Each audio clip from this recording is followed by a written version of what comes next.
பார்க்குறப்ப இப்போ ஒன்று அப்பையும் அவளோட டிராயிங் ஸ்கில்லை இன்னும் பெரிய அளவுக்கு கொண்டு போகணும், நிறைய பேருக்கு ரீச் ஆகணுன்ற ஒரு ஐடியா இருப்பான். இப்போ யாரும் ஹெல்ப் பண்ண மாட்டாங்க, நம்ம யாரும் மதிக்க மாட்டாங்க, நம்ம எல்லாரும் வேறு மாதிரி பார்க்குறாங்கன்னு ஒரு மைண்ட் செட் தாட் இருக்கும். அவளை நம்ம இறந்து போயிடலாம் அப்படின்னு ஒரு மைண்ட் செட் தாட்டில் இருப்பான்.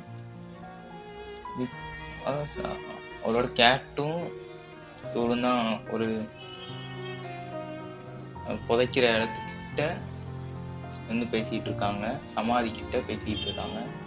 அப்போ அவள் சொல்கிறா அவரோட கேட்ட, நான் ஒரு நாள் இந்த இடத்துக்கு வந்துடுவேன், அப்போது உனக்கு என்ன எப்போயாவது பார்க்கணுன்னு சொல்லி இந்த இடத்துல வந்து பாரு சொல்லிடலாம். அப்போது ஒரு அவங்க சும்மா உட்காந்து அந்த இடத்துல பேசிகிட்டு இருக்காங்க. அப்போ கையில் வந்து ஒரு நோட்டீஸ் வந்து விழுகுது. அது இந்தியன் கிராண்ட் டிராயிங் காம்படிஷன்